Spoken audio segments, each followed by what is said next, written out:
is up, everybody? We are talking some XFL and USFL action, although there's not much XFL to talk tonight. We're mostly going to be focused on the USFL tonight. Let's start with Freddie, and let's go around and introduce ourselves real quick. Freddie, why don't you introduce yourself and your podcast as well? What's up? I'm Freddie Airmail. This is, I think, the first time I've been on this channel in back-to-back weeks on this show. It's also the first time in a while that I've showed up at the start of a show. You might know last week I popped in when someone was having trouble internet or we needed someone. But I'm here. I'm here from the start. And I don't have a podcast right now. The podcast that I did have through fan-controlled sports and entertainment is on hiatus right now. But the episodes are still up on their Spotify and everywhere else you can get your podcast. It's called Freddie Stat Go. We put out about 14 episodes, I want to say, me and my co-host. Maybe some of it won't be as timely as it was back when we put it out. But you can still find me on the fan-controlled TV, their program. You can find me every Tuesday night on the Info Arcade, and you can find me every other afternoon on Back to Work on Mondays. I just had my segment this week, so I'll be off next week, but I'll be back, in 2 weeks. Very nice, very nice. I was not aware that you guys were on hiatus right now, so we'll definitely have to try and get you on more of these while you've got a little bit of break, I guess. Yeah. And then we got Pierce. Why don't you go ahead and introduce yourself and your channel as well? How's it going, guys? It's Pierce Sports Productions. I have a YouTube channel, just Pierce Sports Productions. You might know me from my Cavante Turpin video. That one's I think over 43,000 last check. That's probably my biggest one. And a week ago, I did post a video about Quinn Flowers, who did play for the Tampa Bay Vipers. He played for Orlando Guardians for a little bit, and the FCF Fan Control Football Beasts. So check that out whenever you get the time. And just find me anywhere on social media as Pierce Sports Productions. But yeah. Michael, how about you, buddy? Primarily a Sam Shady or a Shady Sports analyst. You can find me here. I do have something in the works in the European League of Football possible show here in the next couple weeks that I've been toying with the idea. After week one, I'm kind of committing to it. So look for that. I don't know when it will drop or if it will be live. It'll probably be recorded. I don't know about all that just yet, but that will be coming. And you can find me on Twitter at MW77, 77 spelled out. And that's basically about all I got. I do have a Dynasty Academy fantasy sports podcast that's on hiatus right now myself. Hopefully when we get that back up and running, we'll be actually here as a simultaneous split. We'll talk about more about that down the road, but you can find that on, I think it's Spotify and stuff right now. So it's definitely on Spotify. I can attest to that. That's where I've caught it. But you could definitely also catch his recent interview with John DeFilippo, which is now up on our YouTube channel. So definitely check that out. If not, right now, probably after we're done with the show. But definitely also includes defensive back Joe Powell from the Arlington Renegades, who we all know just won an XFL championship. So pretty cool little stack there. A man who's won a Super Bowl, a man who's won an XFL championship very recently. So that was really cool. Krish hosted the Joe Powell interview. Michael Washington hosted John DeFilippo, as he's the Breakers fan in the house. So kind of cool interview for me to see as well, given that I'm a huge Eagles fan. Oh, it was so surreal, dude. And the fact that you had to listen to me talk about the Eagles, I'm sure made you very happy too, Sam. Oh, it didn't hurt my feelings, that's for sure. Yeah, definitely. It was cool. It was really cool. I mean, if we were gonna have any coach in the USFL on, he was the guy that I was really excited to have on for sure. But without boring you guys anymore about that little detail, You guys can catch that after this, but we'll go ahead and get into this week's games. The first game this weekend was the Houston Gamblers at the Pittsburgh Maulers, which actually turned into a pretty good game, despite the fact that it was not very high scoring, only 39 points total. Let's go to Freddie first. Freddie, were you surprised by this game, or where were your projections at prior to this week? I thought I remembered, we were talking last week about Houston's defense and how it's been pretty bad. And so I think what I was saying was that I still expected them to win, which they ended up doing, but I think I also expected it to be closer than people were expecting, which it turned into. It was a little surprising to see the Maulers have the lead that they had before they blew the lead that they had. But overall, I think it ended up turning into the kind of game that I was anticipating. That's fair. Pierce, what did you think about this game? So I did miss watching it, and I then run it back and then went over the play-by-play. My takeaways coming out for this game is Maulers still can't finish games. Like, this was theirs for the taking. They should have won this game. Troy Williams is a dog. That dude was really good. I thought he was impressive. The wide receiver core he's got, really great. I think Mondre London had a couple good runs, but ultimately they just were short. Like, that Gamblers' defense was bad all the way up until the last two drives, and they were able to shut them down. It was sad. Like, the Maulers should have won that. I think they're playing better than the record, but it's another game they choked. Mark Thompson, Offensive Player of the Year, should be. He saved the Gamblers' lives that game. They should have lost it. Mark Thompson, should go to the NFL after this because he's the reason. And Bahar, bench him. Bring in Terry Wilson. Bring in Kosar. Bring in somebody else because as a Stallions fan going to go against them next week, I'm not scared of Bahar. Absolutely. Michael, you want to answer that one, or do you want me to do? Oh, I could definitely answer that, Jim B. The Maulers changed their coach. They pretty much, I think it was most of the coaching staff as a whole, if not the whole thing, wasn't it? Didn't they go from Kirby?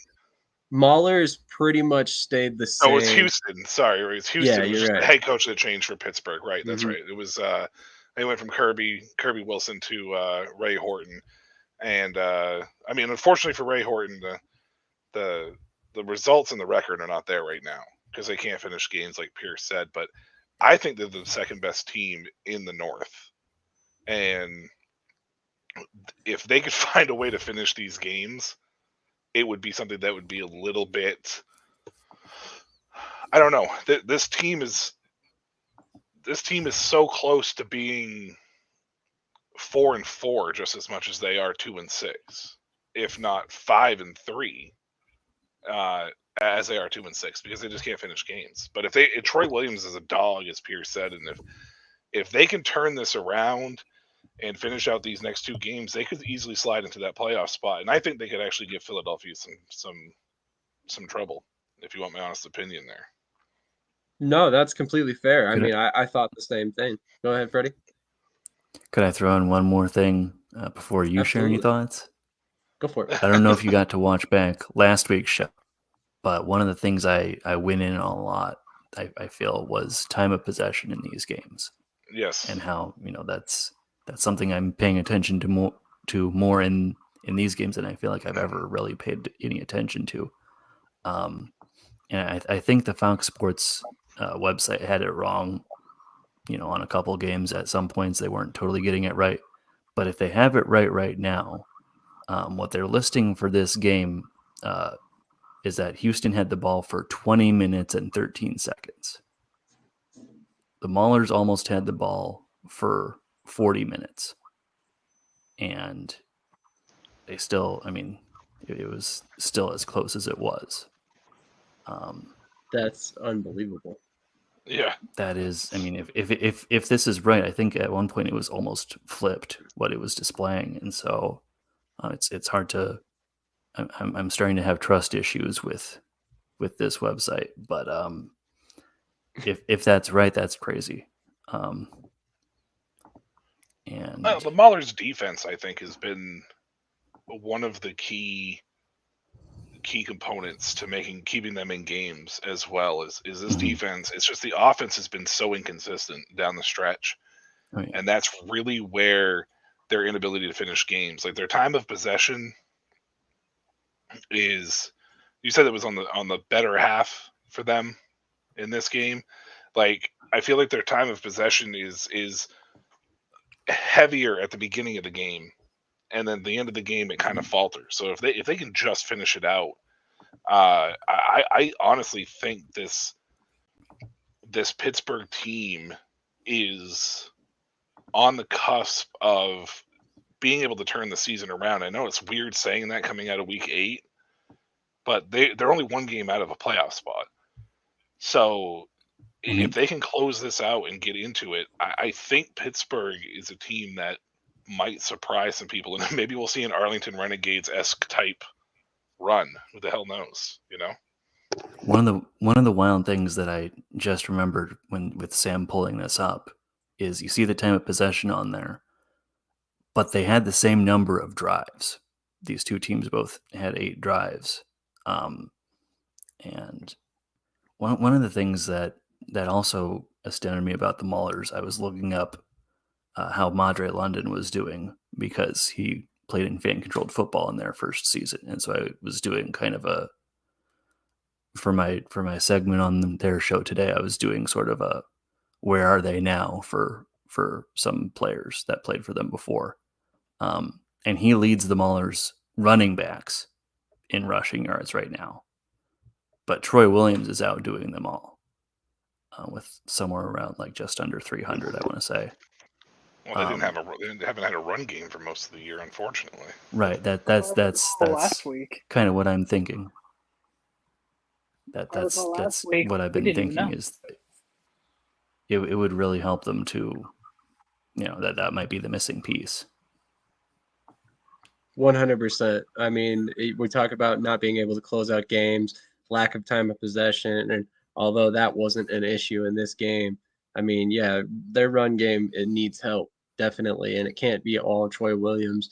To Pierce's credit, I think I'll double check right here before I say anything foolish, but only 6 incomplete passes on the game, 76.9% completion rate, which is pretty unbelievable at any level of football, let alone the fact that we're talking about pretty quality competition. I mean, I know, Houston's not the greatest defense in the world or greatest secondary in the world, but still a solid performance nonetheless, as well as the 36 yards on the ground as well and a touchdown. So, I mean, he basically was this offense, and I think that if you get a little bit more going around him, the Maulers are going to look like a totally different team.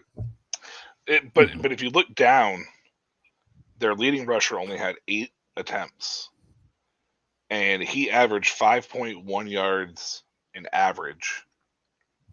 If you get that 8, Madre London's 8 up to 14 at 5.1, it's a whole different ballgame. Like Garrett Groshek, 11 attempts for 22 yards. He averaged 2 yards a carry. So at that point in time, why is he even carrying the ball 11 times? Like that is a problem. Like you got to follow trends, and I don't want to put the blame on Coach Horton at all by any means, but somebody on that staff isn't following the trends, because the yards per average should have automatically been like Groshek 2 yards, Madre London 5.1. What could we do there? And I think pretty obviously, to me, in my opinion, to Freddie's point, Madre London should have absolutely been carrying that ball, double the amount of Groshek. Yeah. Even if that average dips on, carrying the ball more, you still, it shouldn't drop precipitously. You should still be getting, a good maybe 4.5 yards out of an increased workload. I think I did the math, and Troy Williams is somewhere around 2/3 of the total yardage rushing and passing for this team, which I'd have to go and check for everyone else, but that is very high. Intuitively, I'm assuming that's a pretty high number compared to what you probably want. You probably don't want too much of the load on that one guy's shoulders, even if he is doing pretty well with that load on his shoulders. It would be nice to, give him a break more often than they have and get more guys in the mix. London, other guys who could do that. And but it might be too late at this point to really turn things around. Well, with as bad as this North Division is, it's pretty wide open still, especially with everybody losing this week. I believe the Maulers still technically have the inside track at the number 2 seed. I'd have to look at the standings if I'm not mistaken. I think they're 3 because the Stars are 1, and I think Panthers have a win over them. You're right, Panthers. The Panthers Stars the Panthers have 3 wins. Pittsburgh is only 1 game out, or I think it might be a game and a half. But I think Michigan and Pittsburgh play each other one more time here down the stretch, don't they? Yeah. Because the remaining 2 weeks, there's That's 2. this week. Yes. That's this week. Yeah. So, Sorry. So if Pittsburgh ends up winning this one, then I think that the tiebreaker would go to whatever their second tiebreaker is. We could see the St. Louis and Seattle situation from the XFL play in with 18 tiebreaker determining who gets in and stuff like that. So yeah, it could get interesting, definitely. Speaking of interesting, I wanted to talk about the next game, the Philadelphia Stars at the Birmingham Stallions.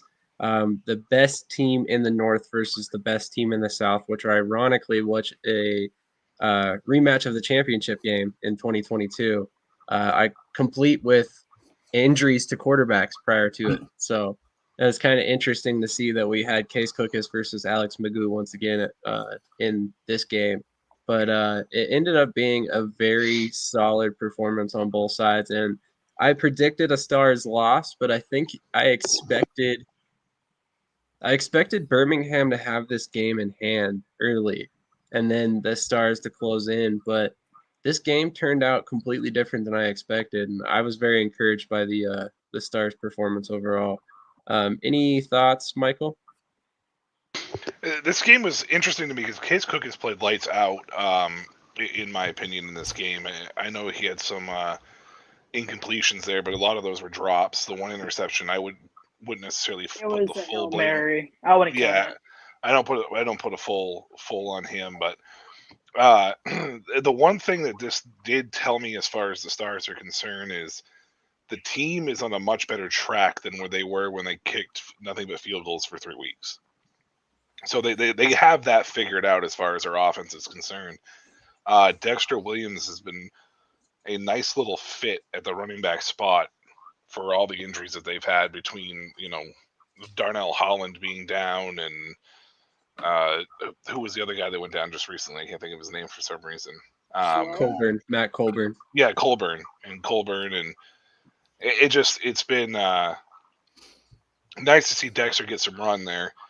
But the Stars are a team that look prime and ready to make another championship push, and that might be because the North is so rough, or whatever in general. But they could be a dangerous team now that Case has kind of figured this out again, and he's back on track. It was much, much better of a game than I thought it was, but they still have some major issues, Sam. Their tackles, they were talking about the one tackle on the left tackle there, something man. Damn, I can't think of his name, but he's like 6'9", big old dude. And they were like, oh, they brought him in and things have cleared up. And then on the very next play, he gave up a sack. So their tackles, like what started out as their interior offensive line being an issue, has now moved to their tackles. Their tackles have not been as quick out of the blocks and have been getting beat by some really good ends. And I think of Michigan Panthers, Breland Speaks, and the Pittsburgh pass rush as potentially giving them fits if it's one of those two teams in the playoffs. So in Philadelphia's interior D line is still an issue. Birmingham kind of ran the ball. Alex Magoo kind of had his way. Philadelphia has a lot of bright points, but they still have some of the same issues that they had that they need to kind of clean up a little bit. But if you're a Stars fan like you are, you should definitely be intrigued for sure. Yeah, I'm happy about where we stand. Like I said, I didn't expect us to win this game. I expected it to be more of a Stallions. I don't want to say a blowout, but I expected the Stallions to have it in hand. I always expected the Stars to stay within one score. I just expected the Stallions to be ahead throughout the game and then it end within one score. But like I said, this game ended a lot better than I expected as a Stars fan, and I personally am excited to see the future of the next couple weeks because I think one of the problems in this game, and I'll get more into this in a minute because I want to ask Freddie's opinion, but it was the fact that we really only have the one option in the passing game that scares anybody. I mean, Corey Coleman obviously is going to attract a lot of attention no matter who you're playing, and a lot of times they were double teaming him, and the few times they didn't, that's when we were able to really produce those big plays, and that's when Corey Coleman scored a touchdown, and that's how we got off the scoring quick. Birmingham really quickly adapted to that, and it seemed like they started shutting down the big plays and focusing on Coleman more. And I think if we had another option, say Cyril Grayson, who's just signed, maybe he can take a little bit more attention away from Coleman, and it opens up this offense and hopefully the run game a little bit more. Freddie, what are your thoughts on that in the addition of Grayson? So what's the question here? What are your thoughts on the lack of how do I want to put this? Star power. Man, I don't even know how to word it at this point, but basically, like, what do you think it's going to take for the Stars offense to take the next step? Let's put it that way. I'm not sure. Yeah, I don't know. I mean, it helps them that they have 2 more games against North teams. I think they should. That I expect them to win out from here. And then the question is, what happens when they, if they go farther from there. I just don't know, honestly. That's fair. I'm happy to see Dexter Williams doing well as a Notre Dame fan, but I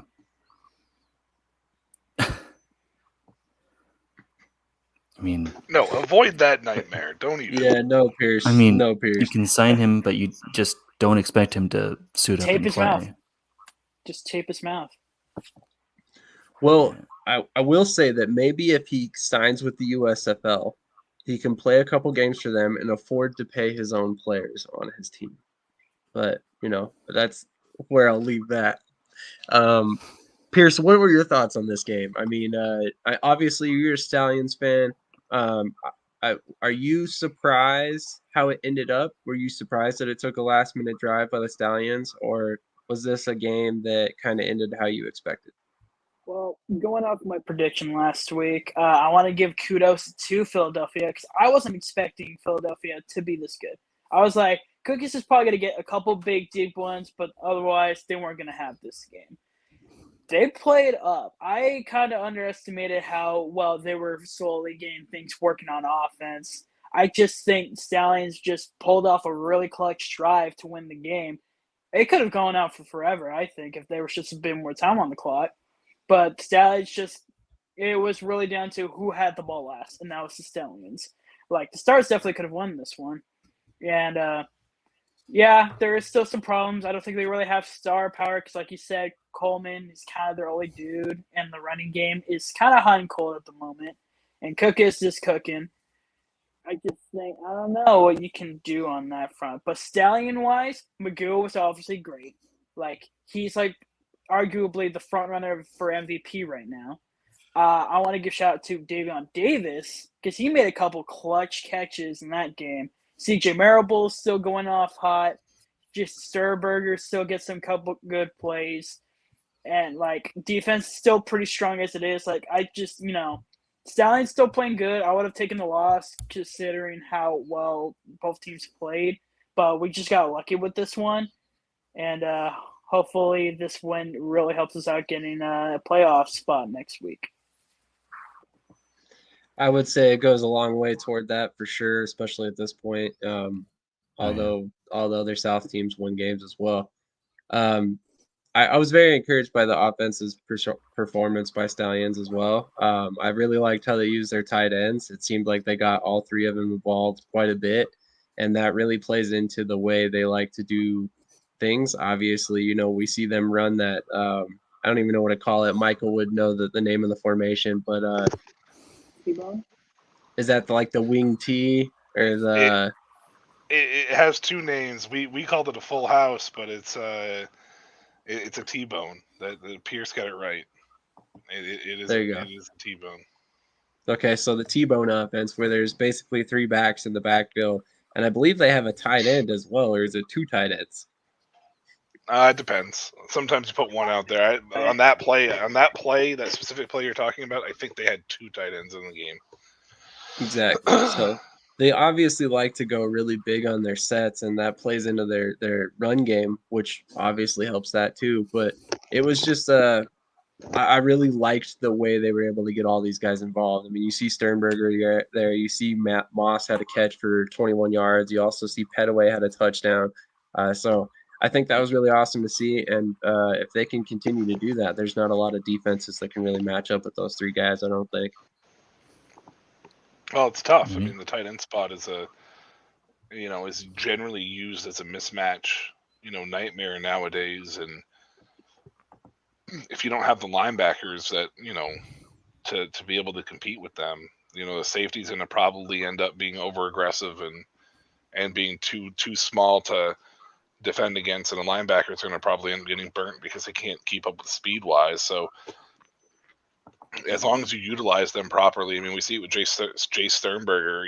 Every week he's burning a linebacker of some sort on a in route or whatever you want to call them, the Texas routes, and that's what happens. I mean, it's just the post routes get to them, and there's Sternberger in the end zone for 6. Exactly. And unfortunately, that's going to be a hallmark of this Philadelphia defense until we can figure something out. I still say they need to go pursue their final draft pick and really get him here because he's the type of guy who can really fill in that role, cover tight ends, etc. He's that kind of hybrid, strong safety linebacker type. But moving on to the next game, we had the Memphis Showboats at the New Jersey Generals. This was a very, very ugly game. As you can look right here, we're looking at the play-by-play sheet for the drives: fumble, field goal, fumble, field goal. In the first quarter, it's 6-3. There's been a couple turnovers. You go into the second quarter, it doesn't get much better. Interception, punt, interception, missed field goal, end of half. It was just right back to it, interception, field goal. Into the third, 16-10. Getting a little bit better, I guess. And then in the fourth, that's when a little bit of scoring actually happened. You had 9 points by the Showboats, another 7 by the Generals. But ultimately, that ended up being it for the game, 25-16. Any surprises here for you, Freddie?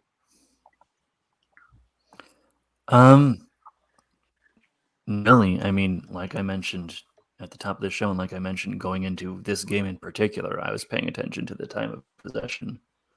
So if you could pull up a box, that'll help illustrate part of my point. I was talking about how the Generals are going in last in the league in time of possession, and it turned out that instead of regressing toward a better mean, they basically played into that same sort of identity. They just didn't have the ball as often, and I can't say that they necessarily would have done much better. It was just yeah, as you said, it was kind of an ugly, sloppy game overall. And yeah, I mean, basically, I think there's decent parity within those divisions within, compared to, but not between the divisions. And I think we saw that this week.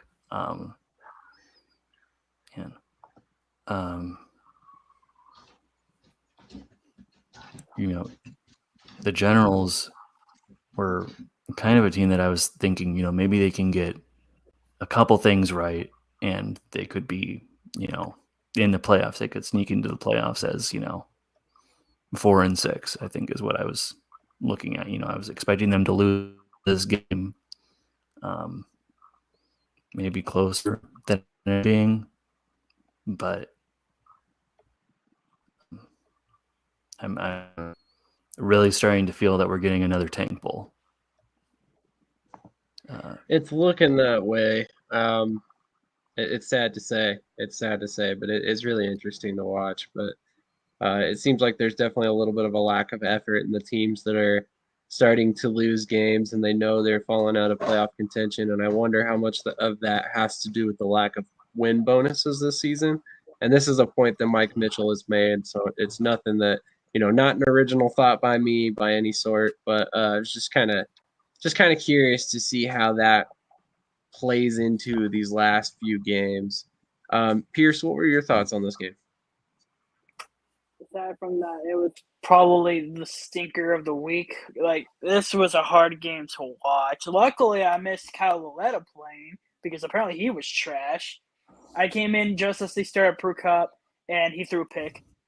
But to be fair, after that, I don't think he did bad because he used his legs. But it was kind of just too little too late, and the turnovers killed them. That's probably why the time possession was so bad, because they kept turning the ball over, and they just never get down the field because of it. And aside from that, 6 field goals. 6. Stars are, eat your heart out, because that is 6 field goals. And Derek Dillon, he was, the main reason they were even that good on the field goals, because he kept returning up to the 50 almost every other time he returned the ball. He was kind of Mark Thompson for them. He was if it wasn't for him getting those good returns, I don't think the Showboats would have done so well. But since the good returns and all they had to get was maybe 20, 30 yards, that's not hard to beat. And the Generals were just disappointing in that matter. And then one thing I mentioned last week too was Darius Victor had to be a solid role for and encouraging for them to win. Darius Victor was quiet in this game. I don't really see him making any big splashes in this game at all, and it was disappointing. And also to me, that I kind of noticed, I don't know if it's just me, it's the wide receiver room isn't really there. I couldn't tell you who some of these guys were off the top of my head. I couldn't tell you. And it seemed I think they're the worst team in the league right now. Mike Riley, which is a huge regression, because they're obviously in for the conference championship last year, and they're bad.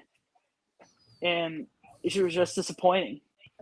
And I needed them to win. As a Stallions fan, I needed them to beat them, because then it just helped us out in the long run. Disappointing. The one time I wanted the Generals to win, and they couldn't do that. So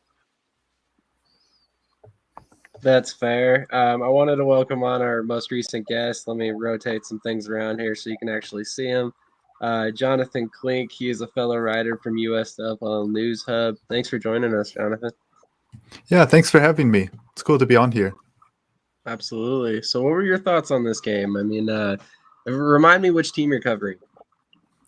I don't write for USFL News Hub. I just write for CFL News Hub for the Montreal Alouettes. But I've been to a few of the Michigan Panthers games because I live in Grand Rapids now. So I have been watching it. Very nice, very nice. What were your thoughts on the Memphis Showboats game this past weekend?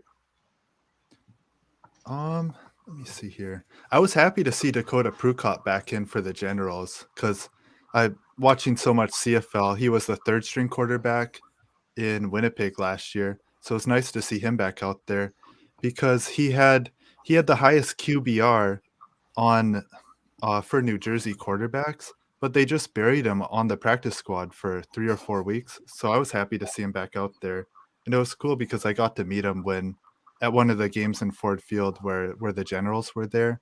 I happened to catch him when he was heading to the locker room, so it's good to see Very him. nice. He's a good guy. Very nice. Michael, what are your thoughts on this game? New Jersey confuses the hell out of me. If you go back to that time of possession sheet real quick, if you take a look at those statistics read a completely different story. You know, they averaged over 5 yards a play, but they only had 44 plays, but they had 9 drives. So it's like it's an extremely confusing. You know, they were in the red zone twice and only had 2 touchdowns, whereas Memphis was in the red zone 5 times and had 1 touchdown. So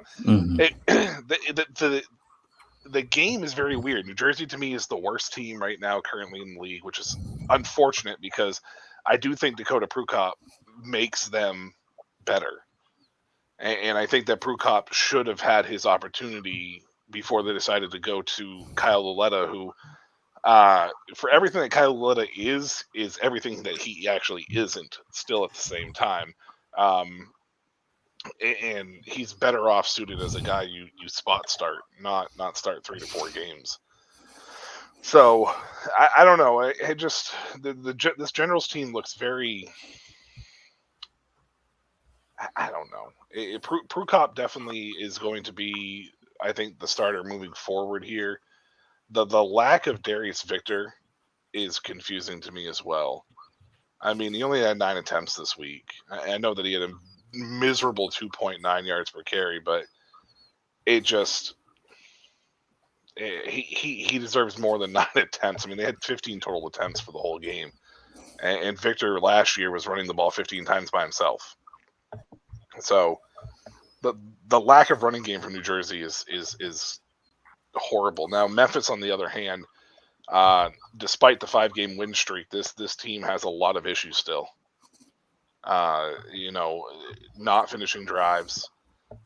If it wasn't for their defense, that front four might be the best defensive front four in football right now, in the USFL right now. Primarily because they are the ones that are keeping them in games. And the secondary doesn't really have to do much of anything. The secondary can just sit back there and just be like, okay, well, we could pick this guy off because we could take a playoff because our edge guy got another sack or our edge guy put pressure on somebody. So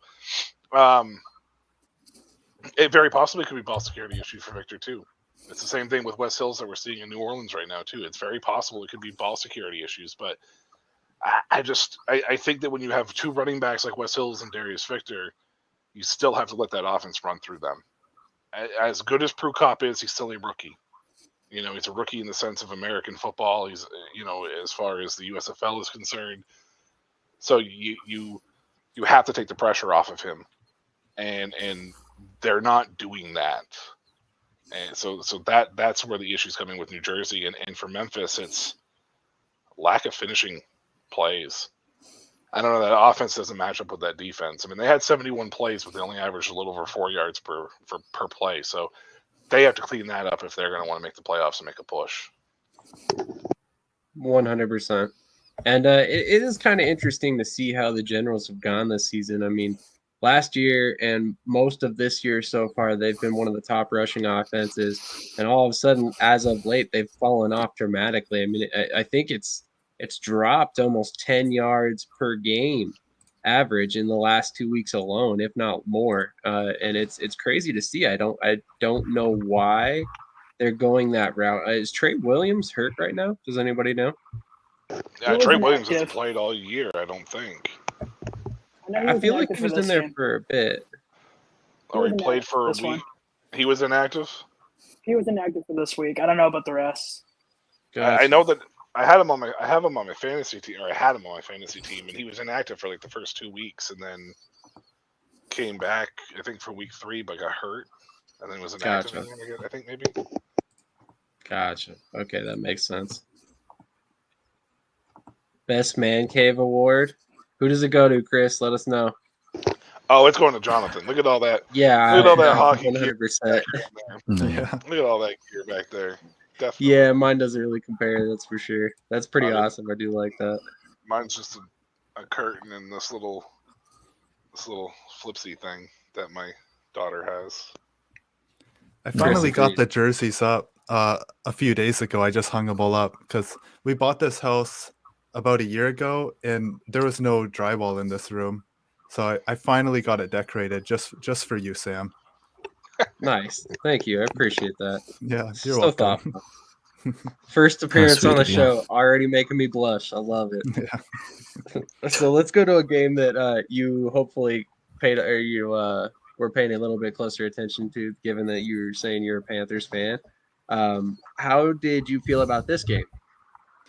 This was a weird game. It felt like at different times both teams were trying to lose because you had those weird interceptions by McLeod Bethel Thompson. He threw the one to his running back, like above his helmet. It was just an awkward throw, so it got tipped and then picked off. And then he had that other one for a veteran quarterback. You hate to see he tried to read to his left, and then he did a horrible read back to his right and just threw it right to the defense. And he just kept giving us the ball. And going into that game, I was kind of a fan of both teams because watching McLeod Bethel Thompson in the CFL, I want him to succeed in the USFL. And so it's just a weird game to watch because I wanted the Panthers to win. I wanted McLeod to play well. And it was like both teams at times were just trying to lose the game. And the Panthers offense, they had a decent amount of passing yards that game, but it felt very stagnant. At times it just wasn't passing the eye test.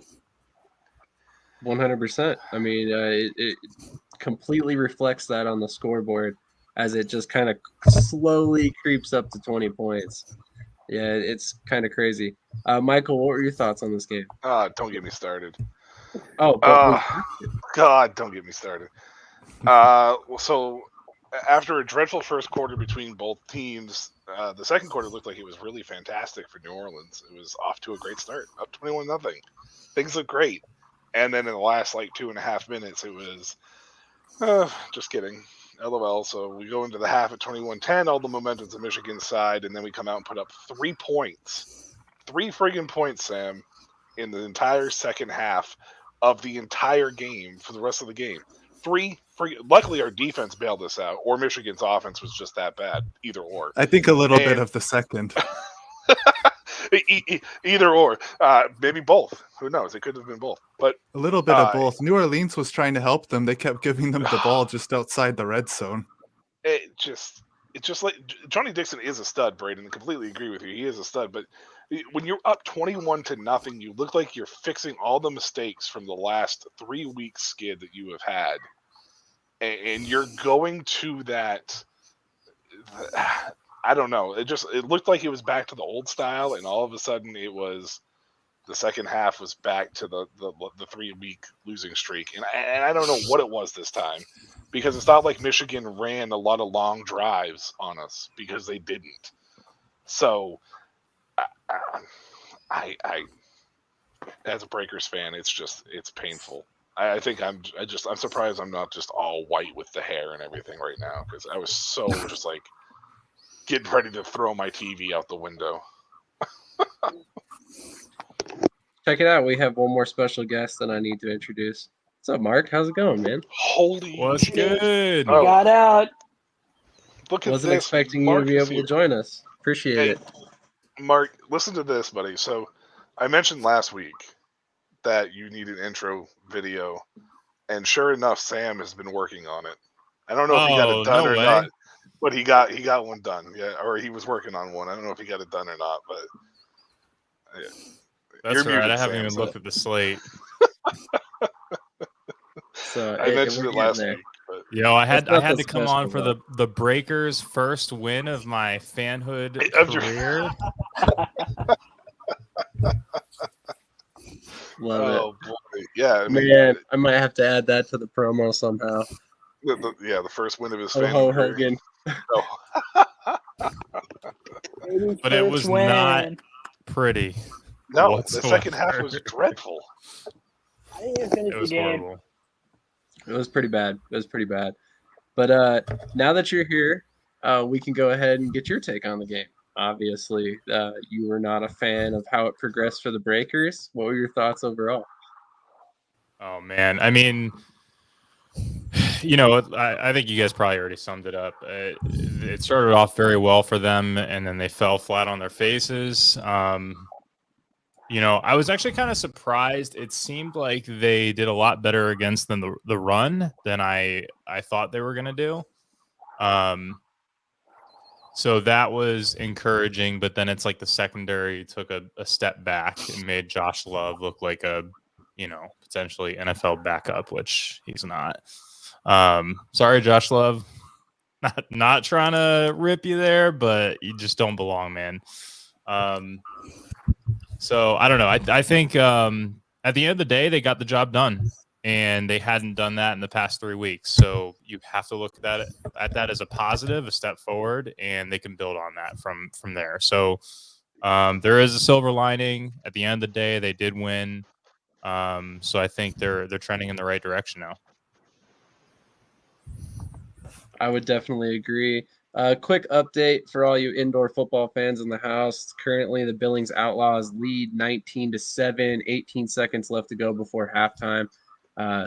Looking pretty good for Billings so far. They did just miss the conversion attempt, though. So we'll see how things go. Maybe Sioux City is able to put some more points on the board and even it up before half. It's going to be interesting. Interesting game so far. Chris says Cookus can take a lot of pain like that Mohawk guy from Road Warrior, which is an actual documentary of Australia. Love won Player of the Week 3 times. Who did he play in those games is the question. That is the week before the last, and I think in that one, Joe Walker really should have gotten it. I can't believe Joe Walker wasn't even. I can't believe Joe Walker wasn't even nominated. He wasn't. I think they have to choose one for per team, and I chose Love over Walker, which that was BS. And I think one of them was back when Michigan was going really hot for the first couple of games. So I think it's a bit Mickey Mouse. Pierce, Chris says trade Love for Magoo.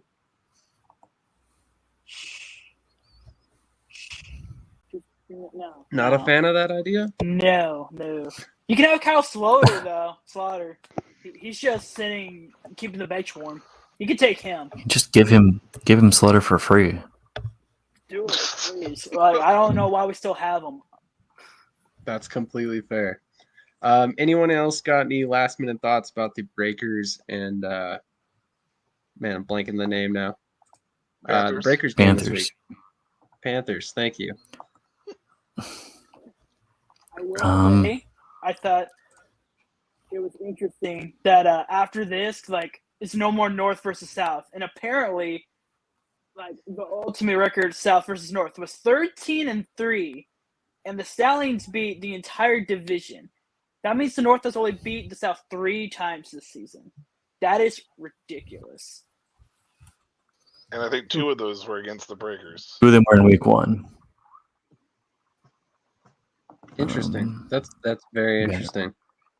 It was after Mark announced his fandom.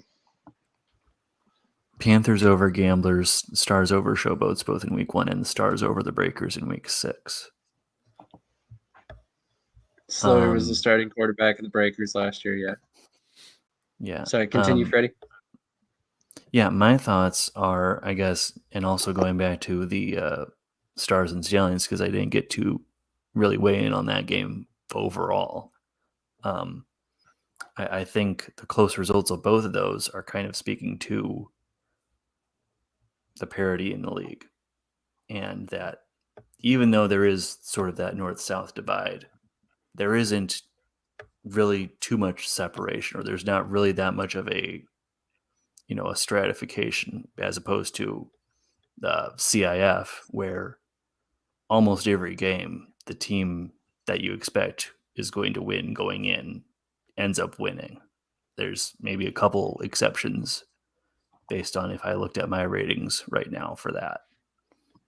Not too many teams are winning games that you wouldn't expect. Whereas this is almost the USFL this year is almost going in the opposite direction. Like the Stallions right now, I don't have them as my highest rated team. I don't have them in my top 2, even though they have the best record right now. And I think they might still be the most complete team, but I think it's just speaking to there are some pretty thin margins here that everyone's operating on.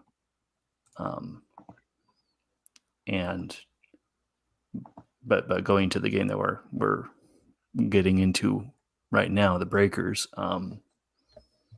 I think, even though they ended up winning, they ended up breaking the streak. It still kind of speaks to my general not that impressed with MBT. And I was kind of beating that drum before the season began. Everyone was hyped up on, the reigning Grey Cup champion quarterback is coming down to the USFL to play. And I was like, oh, hold on, pump the brakes. He's never really had an especially impressive season on an individual basis in the CFL. And then he had a couple of good games early on when he came in with, more poise than most of these guys are coming in with and more experience under pressure. And he did pretty well. And then, I guess teams kind of honed in on what he was doing well, and they've been able to mostly neutralize it since then. And that's why, among other things, the Breakers, I would imagine the Breakers are a lot of people's least likely team from the South to make the playoffs at this point. I got the Breakers winning it all this year. Don't make that bet yet. Give it a week or two. And I think McLeod is going to have put a all your bounce eggs back. in. Don't put all your eggs in the basket there. You got to make the bet right now. Best time to make it. The odds are the best. It's going to happen, man. This is the beginning. But is it going to actually happen? Okay, well, I will clip this, and we will definitely give you your credit if that happens for sure. Chris Orr down the stretch. One of the things that I wanted I think I'm going to second that. I think Breakers for the championship as well. I think McLeod's going to have a bounce back because he was on fire at first. And the last few weeks, I don't know if defense has adjusted to him or if he's just been less focused due to his success. Because some of those picks he threw, it just seemed almost like you're not paying 100% attention to what the defense is doing. So I think he's going to refocus and have a bounce back. I've heard some people, I think it was Pat this morning, mention potential fatigue given the when the CFL season ends and when the USFL training camp starts. Anybody think that that's potentially a factor from McLeod? Yeah, why not? He gets a little bit of a break there from November to April, but he's in camp in March. So, yeah, I don't see why not. It's not a huge drive. Then he moved from Canada to relocated from Canada to back to the States. So it's possible. Definitely. I just think his protection has been kind of rough recent. Like he's been under pressure a lot this year. And somehow still leads the league in passing. Yeah, so I think they're managing it. They're finding a way, and they even, at the end of the day, Braylon Speaks is, there's that comment there, and Chris made it. Braylon Speaks, offense listens. That's a great comp there, because at the end of the day, he dominates every single one of these games. So the fact that they were able to hold him off to the degree that they did, which they really didn't. He still had a pretty solid game. I think it says something about them being able to kind of turn the page on that. And this might have been that wake-up game to realize, hey, we can hold our own against the best in the league when it comes to the pass rush. I think that's the difference for them. That's completely fair. So one of the things I wanted to do in today's episode is kind of update where some of these players stand in terms of records as far as last season goes. So last season, the passing yard record for the league was set by Jordan Teamu, 2,014 yards. And he also set the touchdown record at a very low 14. So looking at the 2023 passers, McLeod, Bethel Thompson has set the new passing yard record Alex Magoo currently stands with the new record for passing touchdowns with 16. He looks like he's probably going to top or at least hit 20. McLeod Bethel Thompson's likely going to top 2,500 yards passing or pretty damn close. I expect Case Cookus and Alex Magoo to also top the passing yard record from last season. Looking at a couple other things, Wes Hills is already over the rushing yard total from last year. I believe he's just 20, 30 yards over from last season. So he's already over. Mark Thompson's nearing that mark. The mark was set by Jordan Ellis last season, another Breakers running back. He had 597 yards for the season. Adam Rodriguez currently stands with the most sacks by any one player in the USFL so far. He's got 14 between last season and this year, just barely topped Chris Odom.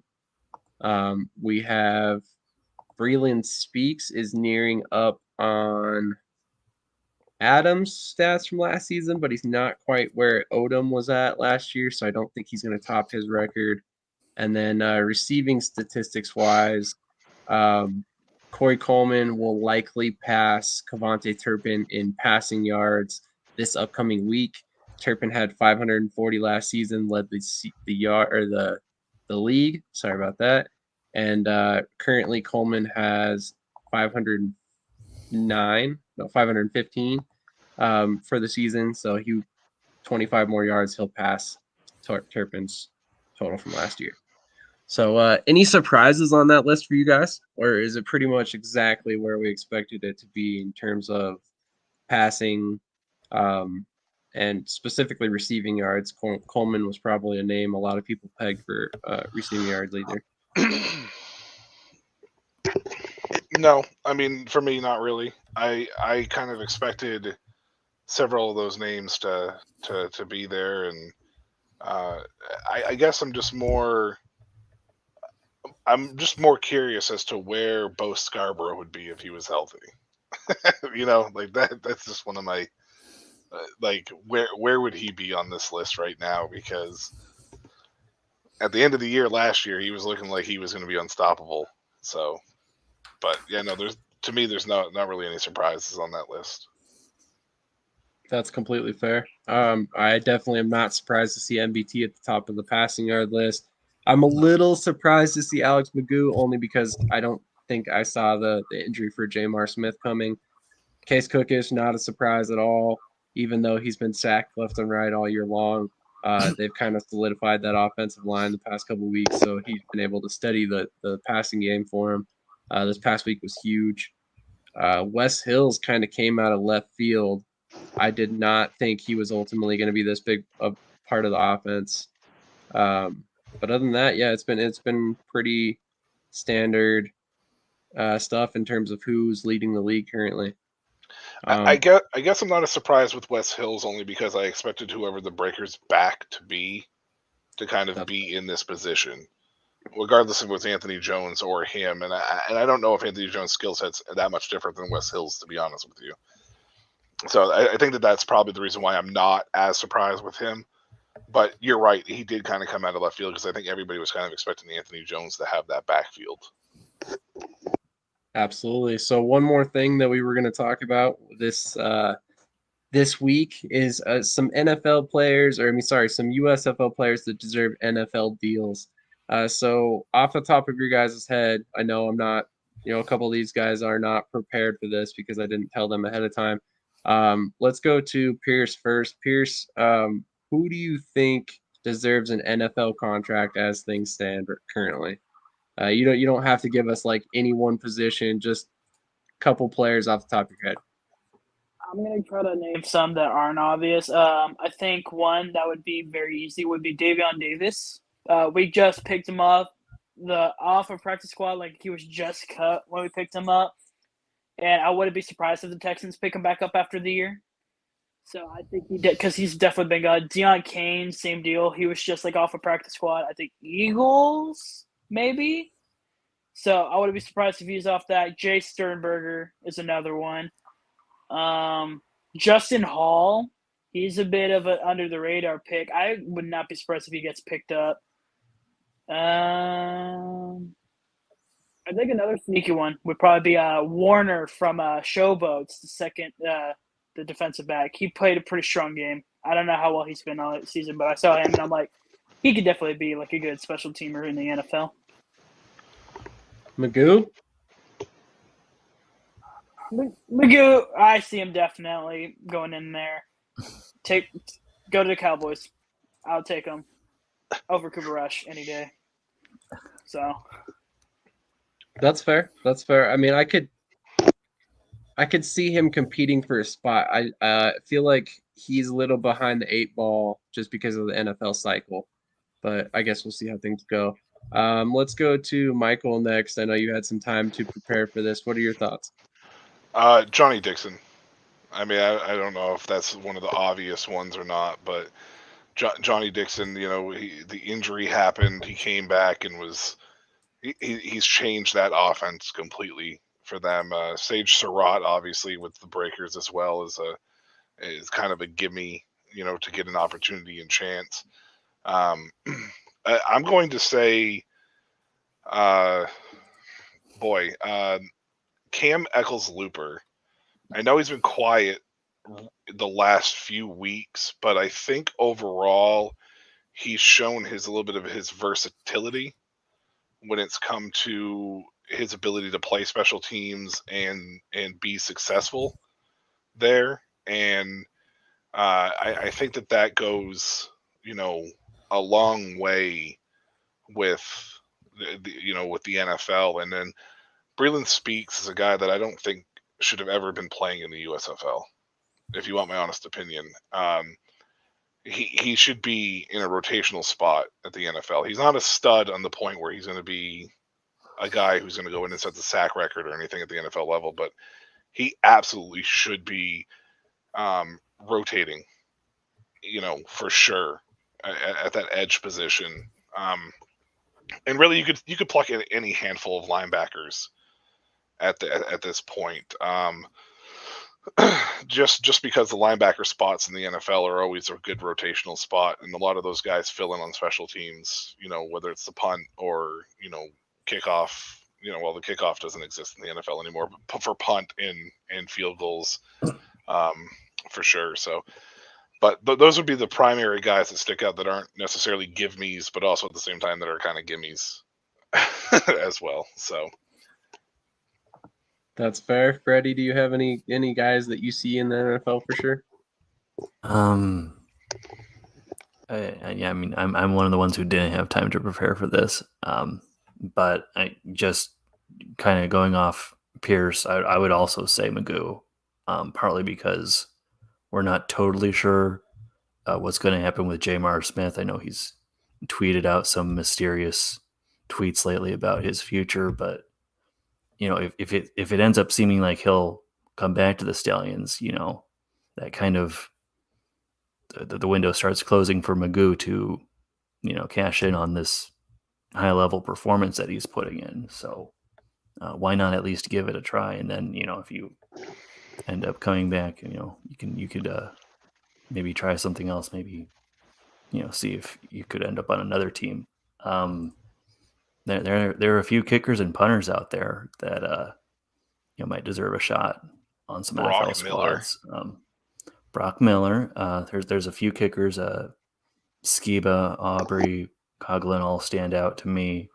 But as you said, the timing of the USFL season kind of affects how these guys will cycle in for the NFL. They won't be coming in like totally at the end of camp, but camp will be, decently underway by the time these guys are able to go in. And so, I don't necessarily expect these guys to go in and sign right away, but these guys, these kickers and punters might, at least be on the table if a team is struggling and they need to sign someone early, mid-season. I wish I would have had more time to prepare on this one, but that's what I could get on short notice. That's good for short notice. That's completely fair. I do want to echo real quick that the camp, the thing that sucks about this is there's going to be a lot of these players that are going to get invites, and they deserve the invites, but there's no mini camps anymore at this point. They're well into the off-season program, by the time the season ends, or whatever. I mean, we're 2 weeks in before the end of the regular season, and I think that their true training camp starts like maybe a week later for a lot of teams, like maybe 2 weeks later, and so it's not a ton of time to go through. So there'll be a ton of invites, but a lot of these workouts are going to end up being just workouts, and maybe a signing later on down the road that actually stick. Because what was it, Sam? You said there was about 100 players last year that got invites, but it was only like 13 that officially signed, and there was only like 8 that actually stuck for the whole year.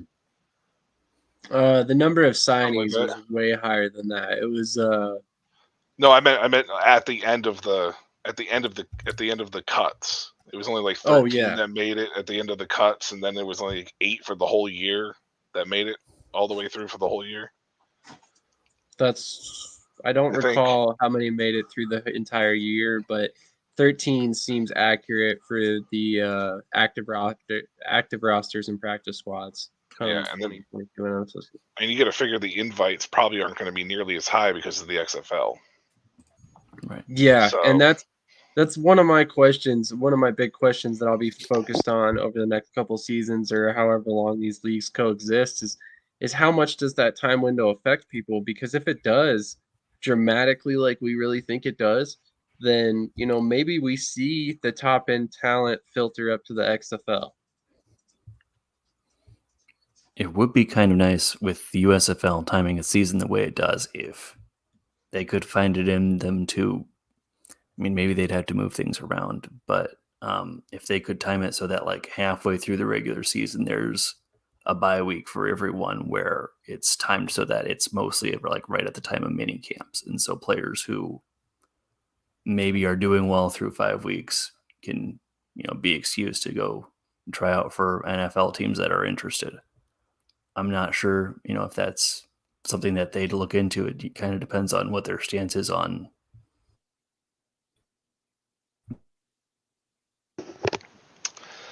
It's an interesting prospect. It just with as small as these rosters are, and then the game day rosters on top of that. I don't know why the game day rosters are so small. I think if any of those guys were to go to those mini camps and then get a chance to sign on, unless the USFL didn't allow them to do that per se, and it was more of like a futures contract type stuff, then I think it would be very hard for the USFL to be able to find a ton of guys on a whim to replace in that short period of time. You know what I mean? Like, I think the USFL definitely has eyes on guys that didn't make teams or whatever, but the CFL season is right around the corner. The ELF is starting to really pick up steam, so the options are there for these guys if it doesn't work with the USFL. So I don't know, man. That it's an intriguing prospect, but I just don't know if the USFL would be able to make that work. Yeah. I think it would have a really negative effect on the fan interest. If you had a lot of the big stars take off from the USFL, I think that'd have a really negative effect on the league itself. I would agree wholeheartedly. I could see that. Jonathan, let's go to you next. Sorry, Freddie. What were you saying? Oh no, I was just gonna say. I guess it kind of depends on, if all of the stars were really truly willing to jump ship from something that was looking good right now, versus for in order to get an NFL tryout. I'm not sure. It's an interesting prospect, but there is a lot to consider there. 100%. Jonathan, any guys that stick out to you in the USFL so far that deserve NFL contracts? I've been really impressed with Joe Walker to stick out as a star, as a receiver, when the passing game is not passing the eye test for so many games on a stretch, and he's consistently stood out. So I've been really impressed with him. And then Frank Ginda on the defensive side, of course, Speaks is awesome, and he should be in the NFL. But Frank Ginda too, he is everywhere. And watching it live too, getting to sit so close down to the field as you do at the USFL games, he is just everywhere on the defense. There's a reason he's second in tackles, and then he's got 3 interceptions to add to that. So I think Ginda and Speaks both belong in the NFL. I would say great assessments on both. I would totally agree with that. Mark, any players to stick out to you? Well, I think that Trey Quinn is a handy player, and he's balled out this season.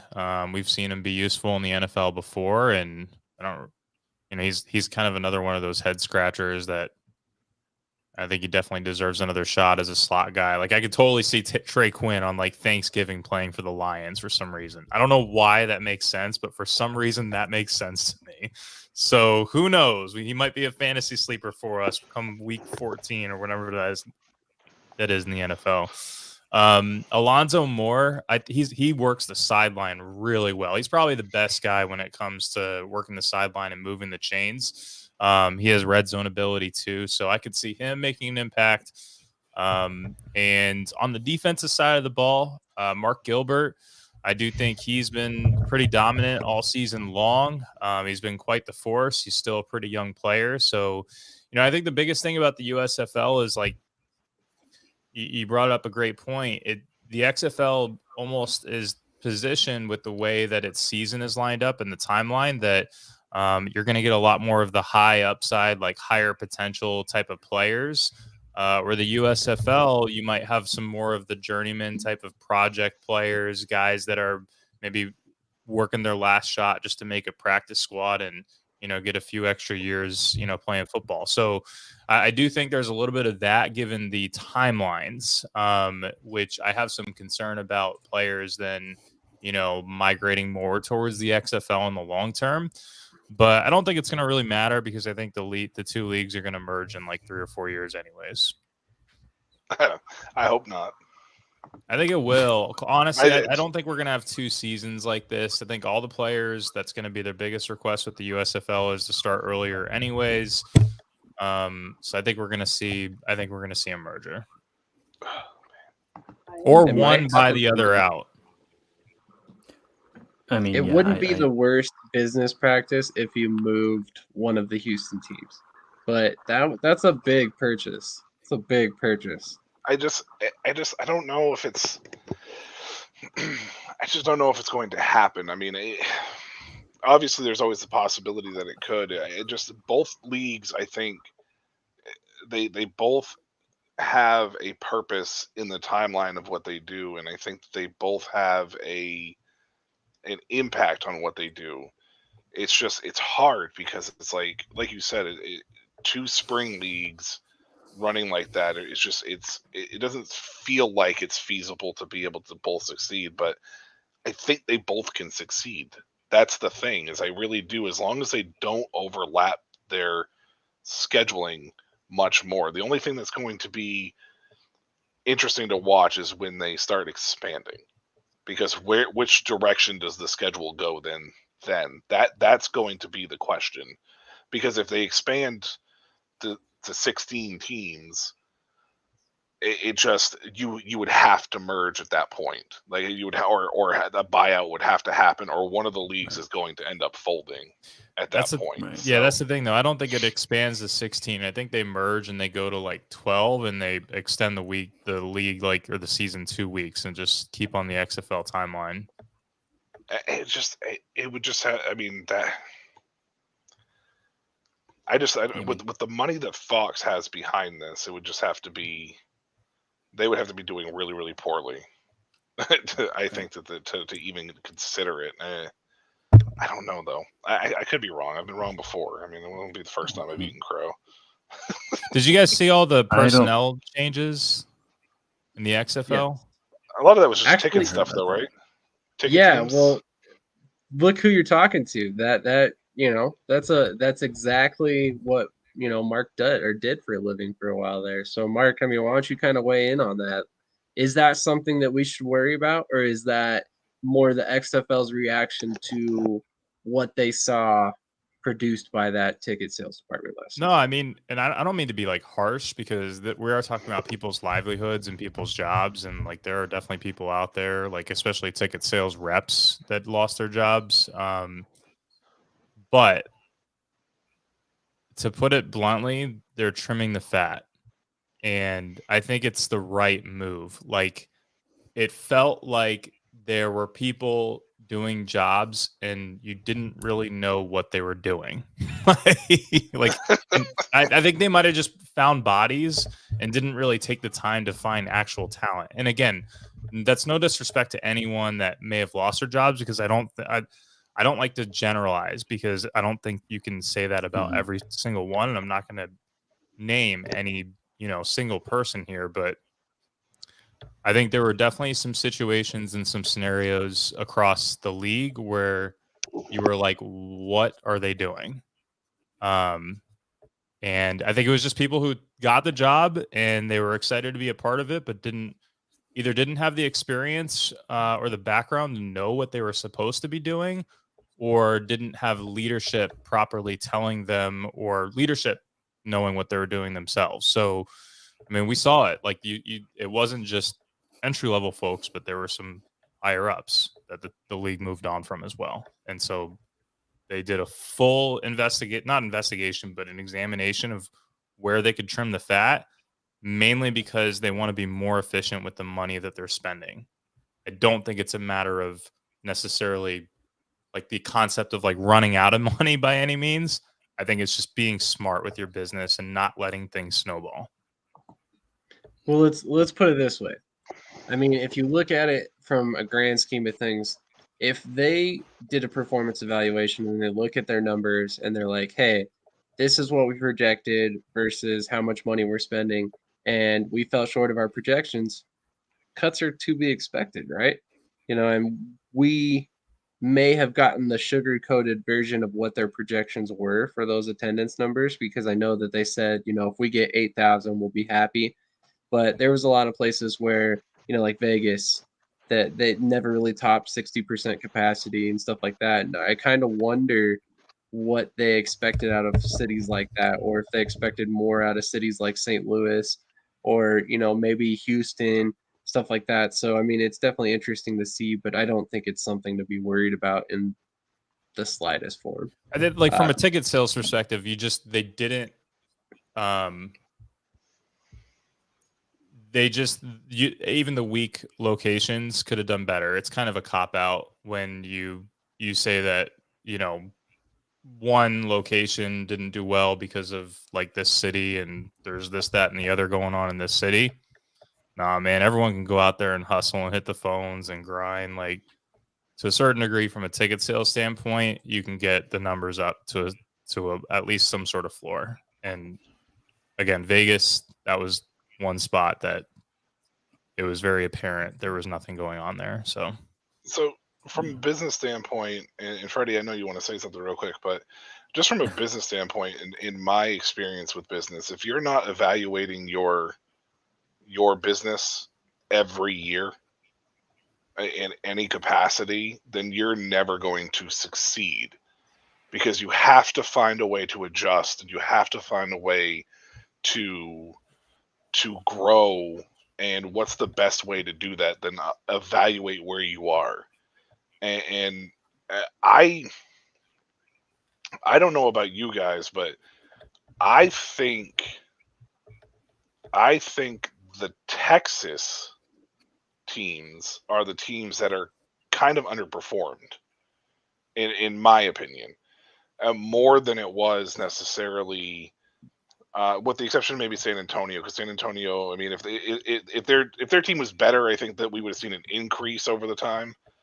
Just because the team wasn't really that good across the board, we didn't really see a huge increase. But the Texas teams overall, I felt were probably the three most disappointing teams out of everybody that was there. I kind of expected that from Orlando to start, just because they got burned so much with the AAF. But I think Orlando's will eventually grow a little bit, because I think there is a market there in Orlando. I think Orlando has a good group there too. Yeah. In the front office. So it's just, I just felt the Texas teams were a little bit kind of the underwhelming of the teams personally, in my opinion there. I 150% agree. In fact, I expected Houston to be way better off. San Antonio, I thought, was pretty solid. I think Mark alluded to it on one of the previous episodes, and he's the whole reason I even know this. But they pooled efforts for the championship, so the championship numbers are kind of skewed when you really look at them. Yes, San Antonio was a big part of that attendance, I imagine, but a lot of those fans were coming from other fan bases as well. So I definitely think that's a factor there. But I think you're on the money there when you say the Houston's, or not Houston in particular, but the Texas teams are where a lot of that disappointment lies. Any more thoughts, Freddie? I know you added something. Well, I don't know how we're doing on time. I don't know if we need to keep this tight. But I was just going to say, I don't really see a merger happening in like a true sense.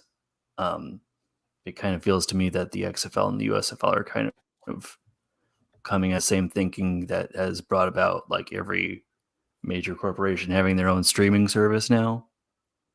And, different, Disney Plus and Max and all those things. But, we could see something that for fans and for players at least functions as a merger where one of these leagues fails, or I guess I think in order for a true merger to happen, you'd probably have to have both leagues in a pretty bad spot and looking to, kind of salvage each other in order to stay afloat. And I mean, you can maybe end up with like a 12-team league to start out. I guess it would function as a merger for most people, but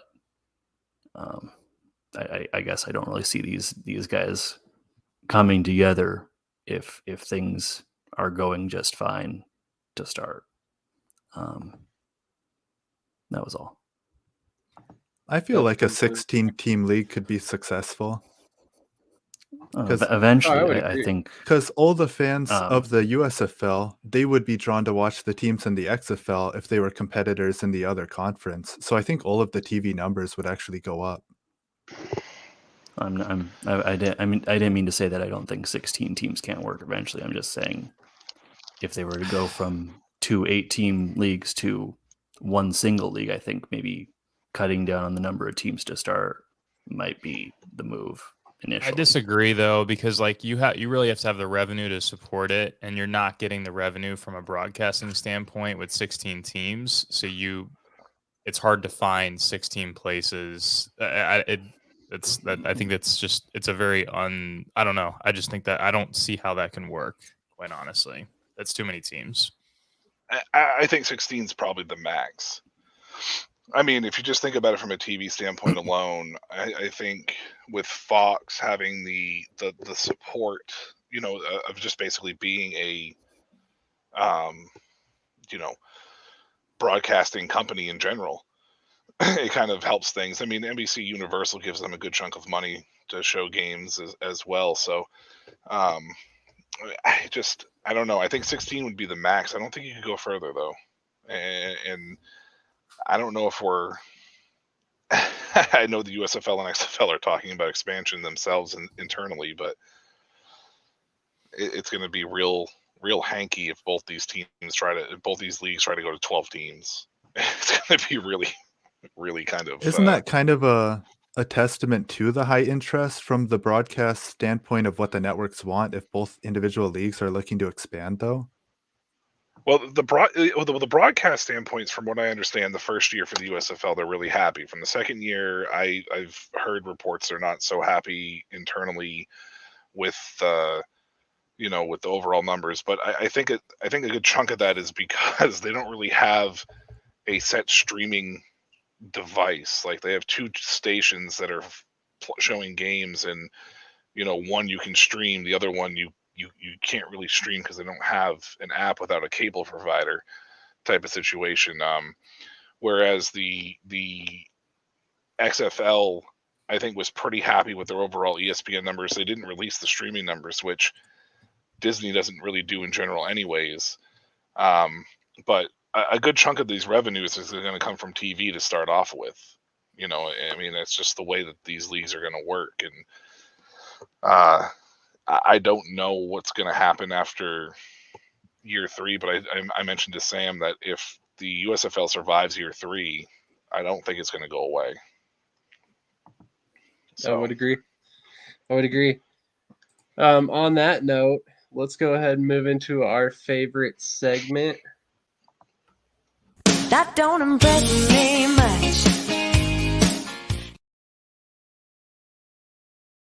I was curious how you were going to get the graphic there for the entire North Conference of the USFL. You just picked the logos. That's cool too. It just this year or this week, I chose the entire North Division. They got swept by the Southern Division in the XFL. It wasn't without a couple tough games, in the North, showcase that their teams, are tough, but you had a chance. You had a chance to show that this talk about the overall, South being stronger and everything, to kind of put that to rest, and you came up short in every single matchup, in close matchups as a whole. I will say though that the South only won 3 games by a combined total of, I think it was 8 points. So it wasn't without, strong performances, but a couple of those games the North should have won and they did not. And because of that don't impress me much, North Division. That don't impress me much. I thought that was a good one this week. So, Freddie, you got to get out of here. Thank you so much for joining us, man. I really appreciated you lending us an hour and a half of your time. We'll be wrapping it up here shortly, but thank you so much. Thank you, Freddie. Tagline out. It looks like he's frozen, but if you haven't checked it out yet, make sure to go check out his podcast on Spotify, Freddie Stat Go. He is based primarily on the Fan Control Football League. It was with Kyle Sheridan, also another XFL News Hub writer, so definitely check that out. So, Mark, do you have any DFS players for us this week? Well, I can certainly do this off the cuff here. I think I could go through and give you a couple. So, starting with quarterbacks, I got Alex Magoo here. Alex Magoo, he is pricey. He's the obvious play, but he's also got the Houston defense, a historically bad defense in the USFL. I know we're not talking about a lot of history here, but they absolutely suck this year in the air. So I'll go ahead and run with Alex Magoo. Also, I know that the Memphis secondary is actually very quietly giving up a lot of passing yards. So Mikhail Bethel-Thompson is certainly in play at 11,400. What happens with Dakota Prukop if we think he's going to start again? I do like him against the Philly defense, especially at his price point at 8,300. I don't know what's going to happen with that, though, so I'm not overly excited. This is me kind of thinking out loud. I will also point out Wes Hills. He's still got a lot of work and he's very expensive, but I think people are going to be coming off of him given his kind of disappointing weeks versus his price point. I will also go with Darius Victor at 7,800. His price point is fair. He's been playing well ever since that week where he had the 3 fumbles. So I'll run with Darius Victor. Kareth White still priced down at $6,700, so I think he's an interesting play against New Orleans. However, I do think New Orleans is on the upswing, so be careful with that. That's probably it for running backs. As far as receivers, I don't really like spending up, but I do think Justin Hall, a lot of people are going to be off him at this point. I think we're going to see single-digit ownership, and his price point is still up there, but I do believe he can get it done against this Birmingham secondary. Couple other receivers, I do think. Well, I'll go with the tight end. Jay Sternberger is back. He's $8,100, so he's not overly costly. Trey Quinn at $7,100 against Pittsburgh. That's still a good price point for Trey Quinn, a guy who's probably going to get you at least 4 or 5 balls, and he's seen the touchdown, the end zone. I want to say 3 out of 4 weeks or something like that. Probably a couple value plays out there, but I don't know any off the top of my head. Oh, one value play that I'm thinking of that I think we could get with here at tight end is Matt Siebert. He had a touchdown called back, and if he didn't have that touchdown called back, he'd probably be priced up an extra $1,000. So he's min salary at $2,500, and he's been actively involved in this offense for the past 3 weeks now, proving as a very helpful player here for Pittsburgh. So really like Matt Siebert at $2,500. Did Helm score his 6 points last week? Helm score is 6 points. Yeah, you said last week that Daniel Helm was a tight end that you, or was it last week? Yeah, he was a tight end you liked. Good point. Yeah, he did get his 2 catches for 24 yards, so he had 4.4 fantasy points, and the week before he had 7.2. But he was also $2,500. So yeah, pretty cheap play, I would imagine. So yeah, all right. I think we've pretty much covered all the topics that I wanted to cover. Is there any news that anything like that you guys want to get to before we do predictions and close it up for the night? I do want to drop in. I don't know how many of you guys watch Tom Grossi, but he's currently doing a huge thing, 30 and 30, where he's going to 30 of the football NFL stadiums in 30 days, raising money for St. Jude. He's currently going to go to, I believe, New York tomorrow. He just came off Gillette Stadium. So if you guys just go check out Tom Grossi's work, I'm pretty sure he has the link for St. Jude if you guys want to donate. I think he's over 86K, and he's been going for almost a week now. So if you guys want to help out with that cause, that'd be cool. That's awesome. Good for him. I mean, he's always doing awesome stuff, but that's particularly cool with him. Okay, let's go ahead and get into predictions here. Let me rotate some stuff around so you can see Pierce there. Let's go ahead and start with Jonathan, and let's start with the first game of the week. I mean, we got Michigan Panthers at the Pittsburgh Maulers. What are your thoughts on this game, sir? As much as I've been negative about the Panthers, I think they are going to come back and win this game. So I'm just not afraid of Pittsburgh. And I think the Panthers defense is going to stand up and do a good job, and the Panthers offense is going to be good enough. That's completely fair. I normally ask everybody for score predictions, but if you don't have them, that's perfectly okay. It's going to be low scoring, 20-10. Okay, I like it. Let's go to Mark next. Mark, what are your thoughts on this game? I think this is going to be a really good game, but I will take Michigan, and I will go 23-17 Michigan. All right, interesting. We got 2 picks for Michigan so far. Let's go to Pierce next. What are your thoughts on this game? This is a good one. I really didn't think so because, like I said, that Mahler's offense could be really good, and the Panthers sporadic. They could be really, really good, just like love throwing it, or they could be bad. But I just think at this point in the road, the Maulers aren't gonna get the game done. I still think it's gonna be close. So I'm going for Michigan 20-17. All right. Got Michigan again, and we got 2 people picking 20 and 2 people picking 17 for Michigan and Pittsburgh in particular. Very interesting. Michael, what are your picks for this one? This one pains me because I would like for Michigan to win, but they are not going to. This is going to be the Maulers finally finding a way to finish out. I think that they are one of the teams that has a losing record that is still going out there and trying to ball out as hard as they can.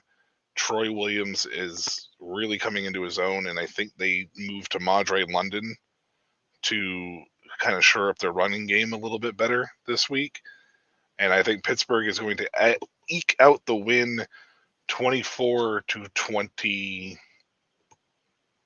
in a very close game.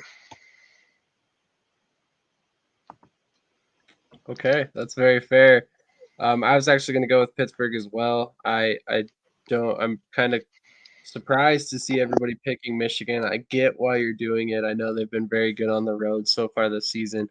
But I personally think Pittsburgh's going to have what it takes. I really am a big fan of Troy Williams and how he's progressed this season. I do not like Josh Love at all. I'm going to say 18-13, Pittsburgh. It's going to be a very low-scoring game. I'm not sure what the over-under is, but I would probably bet the under on this one. Let's go to the next game. We got the New Orleans Breakers at the Memphis Showboats. Let's go to Jonathan first again. What is your thoughts on this game? 5-3 versus 5-3.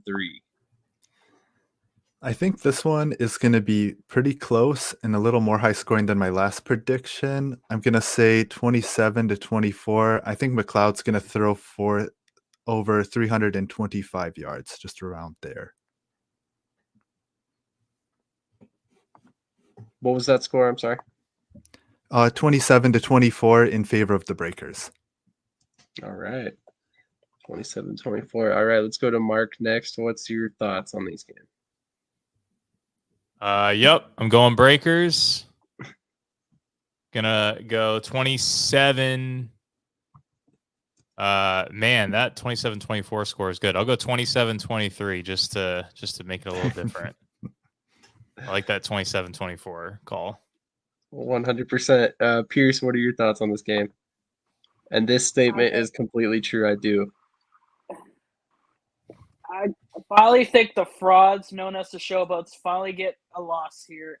Like, somebody has to put them in their place. Might as well be the Breakers. I wanted to be Stallions, but then again, we beat them like 42-2 the first time we beat them, so whatever. I'll go with the Breakers here. 27-21. Okay, we are pretty certain the score for New Orleans is going to be 27 points. Michael, what is your prediction? Is it 27? Does that mean that I have to go 27-22 here? I don't think you have to, but do I have to? Like, is it like a staple for me to do this? It is now. Okay, Breakers 27-22. Oh Lord, that's pretty funny. So check this out in the chat because I thought this was kind of surprising. Memphis are my only projected double-digit winners this week, but I think it'll be closer. Double-digit winners, Showboats over the Breakers. That's so interesting to me. Like, Freddie's pretty spot on with some of his predictions, so I'm kind of surprised by how high that point differential is. Chris says Ball Breakers 31-27, so he's also got a 27, but it's on the losing end. I'm gonna go New Orleans as well. I don't know if they get to 27 points, but just for the sake of the clean sweep, 27-25, Sam. Sure, 27-25. Okay, I see what you're doing there. Okay, so moving on to the next game, we got the Birmingham Stallions at the Houston Gamblers. So let's go ahead and go to Jonathan again. What is your thought on this game? This one's tough.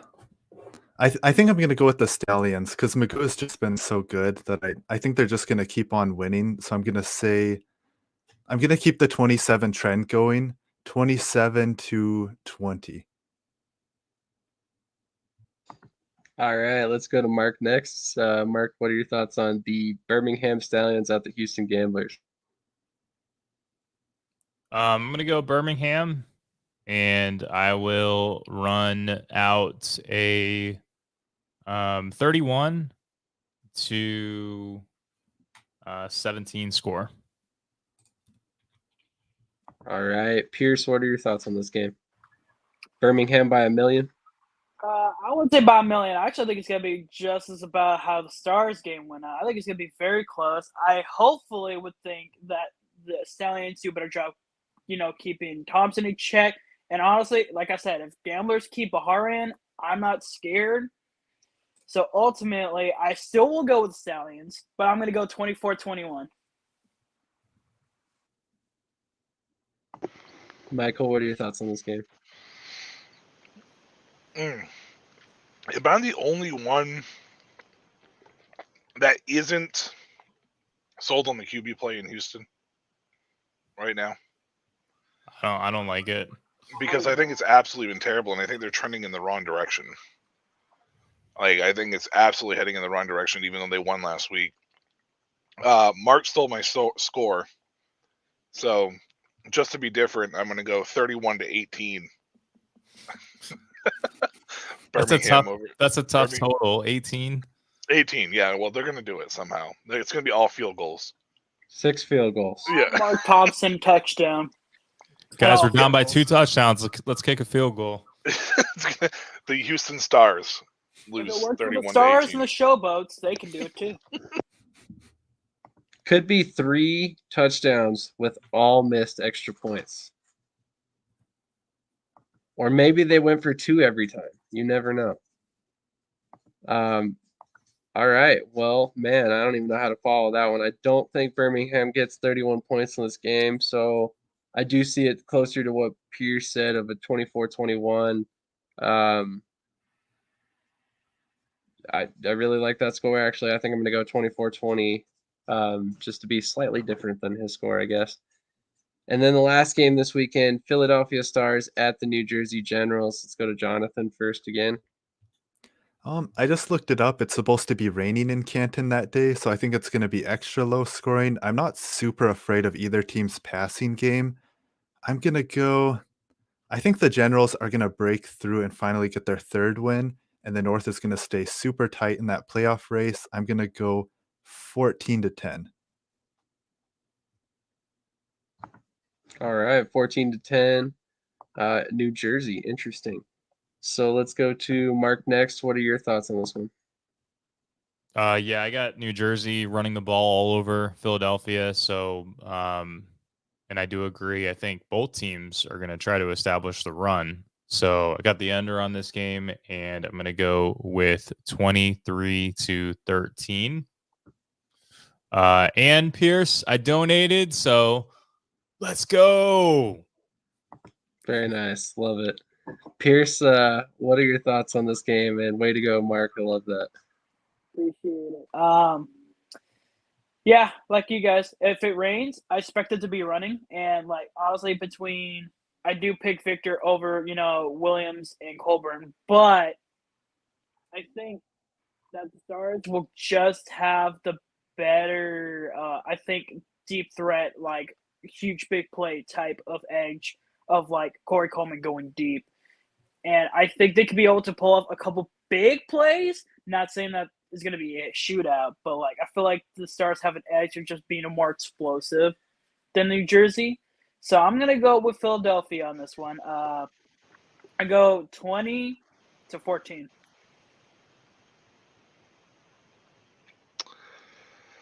Man, all right. I was not expecting that. Michael, what are your thoughts? This one's hard for me because on paper, with Brewcop starting and Darius Victor outside of his stinker last week, you would think the Generals' run game in a rainy type weather is going to end up dominating or, controlling the way that the game is played. But the Generals don't really look inspired. They don't really look like they're playing football because they care right now. So I think that's going to play into this game, and I think the Stars probably edge out a stinker of a game, 17-10. I just don't see the New Jersey playing inspired football right now, and I just don't know if it's going to translate or not at this point in time.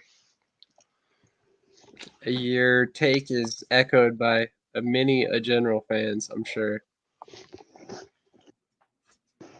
And just so you know, Pierce, I donate to St. Jude's every year, twice a year. Man. So Gotta love it. I'll have to step it up, I guess. My prediction for this game is, I haven't really thought about this game a whole lot yet. I've been kind of trying to digest this past game because I was really encouraged by the Stars' performance. So I do think that they go into New Jersey or Canton, I guess in this particular case, they go into New Jersey's house and they ultimately get the victory. I'm going to say 24-17. Um, and it's going to be an interesting game. Dexter Williams is currently our only healthy running back. So it'll be interesting to see if they go pick up another running back because I do think that we're going to need to ultimately have a strong running game to win this game, given the weather, like Jonathan said. Freddie makes a great point. If New Jersey loses this game, you have to put Eric Berrier in for the last week. I mean, you can't continue to keep him on the bench. He's a promising young talent. He might be the future of your quarterback position, depending on how you feel about DeAndre Johnson. So I completely agree with that. Chris does as well. Anybody else got any final thoughts before we get out of here for the evening? I just want to. I'm going to different spring league, summer league here real quick. The ELF, the European League of Football. I told you, Sam, I was going to plug this real quick just because. If you guys, they have a league pass. It's a little over 100 for every game, but they have individual games that you can buy that are $5 per game. Pierce, you make that face, but it's 107 games, so it's comes out to $1 a game when it's all said and done. That you can see, but this league is legit. They have really quality play. I was really impressed with week 1 across the board. I do have an article coming out tomorrow that I had been working on tonight that I didn't get a chance to finish, but it will be out tomorrow, detailing my first week, full-fledged week of the experience with this league, and it's legit. I just wanted to plug it real quick before we got off here because I might have a show surrounding it coming out here in a couple weeks as well. So very nice. Jonathan, where can everybody find your articles? Those are all at cflnewshub.com. Very nice. And then, of course, posted on my Twitter, too. I linked them there. Absolutely. And it's at Jonathan Klink, correct? Yeah. I want to echo what you said about Eric Berrier. I don't get how he didn't get a single pass attempt in Michigan. It was criminal that he didn't get an opportunity there. I don't understand why Mike Nolan didn't like him. Made zero sense to me. I kind of wonder if he was calling for, or not necessarily calling for, but like telling him, hey, if you aren't going to play me, let me go somewhere else where maybe I have a chance or something like that. And I don't know anything. This is not insider information. I'm curious to wonder because I honestly don't see any other reason why you let go of that guy. Talk about one of the most promising talents in this league, let alone for your quarterback 3. Are you kidding? Yeah. In the first 4 or 5 games for Michigan, they were giving Carson Strong like a bunch of drives. And then the first game Carson Strong was injured, they had Berrier in, and they didn't give him any drives. They didn't give him any plays. So in spring football, there's no preseason. You got to give these guys a shot to see what you're working with, and they didn't. Yeah, I don't know. That's completely fair. Chris wants to know what jersey you're wearing, Pierce. I don't know if you could see it, but it's from my school. It's like a baseball jersey, Utah Tech. So I got it off a giveaway. They made some baseball jerseys, so I decided to wear it today. Very nice. And then we got one more question for you, Mr. Washington. What position do you play, or did you play? I played primarily center. I was a defensive tackle and inside linebacker as well. I was undersized as a defensive tackle, but I had one of the best swim moves on my team, so I was able to make up for it a little bit with the lack of size. But I played inside linebacker, but primarily center is my position. Very nice. Just a quick update on the CIF playoff game going on currently. Right now, Billings has the lead 25-19. They also have the ball. They're driving down the field. There's 8 minutes left in the fourth quarter. It does look like it's very promising for Lorenz Stefan and the Billings Outlaws yet again. So we'll see how the game finishes up. Looks like 7 more minutes to go. I didn't even mention this. Sorry, no, I meant to mention this earlier. Sam, if I am correct, we have a CFL show starting too as well with Brian Snow. It'll be me and Brian. Not this week, even though the CFL season starts this week. My fault. But the week after, I believe, is when we are hoping to launch, if I'm correct. So I wanted to plug that as well because I'm a huge CFL fan as well. Definitely. Yeah, we'll have some CFL stuff. We'll have some USFL stuff from XFL. Whenever there's news still to cover, which the drafts are going to be coming up fast and frequently. So it'll be very interesting to check that out. Here's some advice, by the way. Andrew says, "Sup, boys? Tell Michael he needs to do that ELF podcast." So that's kind of funny. He must have just missed that. Yeah. Noise in the trenches. Cool, Chris says. Mark, where can we catch your XFL and USFL DFS podcast? Yep. My podcast is Apple, Spotify, whatever, all the platforms. At DFS Marlin, at DFS_Marlin on Twitter. FantasyGuru.com is where you can find all of my exclusive content. So go and hit the subscribe button over there. Couple closing remarks. Michael, I'd be curious to see if there's stats, like good stat keeping on the ELF, because if so, then I'd be curious to keep up with it a little bit more. Number 2, 17. What? Sorry, I thought you had break there. I was answering questions. Sorry. I gotcha. 2, CFL. I'm excited to keep up with that, so I'm looking forward to listening in. And number 3, EB. I don't, some of these coaches, man, like they get fixated on one skill set. I think honestly, it's because these coaches, they don't know how to call plays with certain quarterbacks. Like they don't want to try to figure it out. They just have known one way to call a game all their entire careers, and they don't want to reinvent the wheel. So they just move on. I think that's what it is. So he's really looked like a coach that has been slow to adjust at times too. So I think that I would definitely echo. Yeah, definitely agree. To answer your question real quick, Mark, before we get over to Pierce, the ELF was delayed on their stats for week 1. They are launching their fantasy, the one that I tagged you in on Twitter, this week heading into week 2, but their stats are all updated on ELF right now. And their top 5 quarterbacks all threw for over 300 yards last week. So in other words, Michael's planting the seeds for you being his ELF fantasy expert as well. We need some DFS contests, man. I gotta have some skin in the game. Their number 2 quarterback as far as yardage was concerned threw for over 300 and threw 6 touchdowns last week. So it's crazy. It's crazy to see how different it is, but still the same game. Pierce, what are your final thoughts for the evening?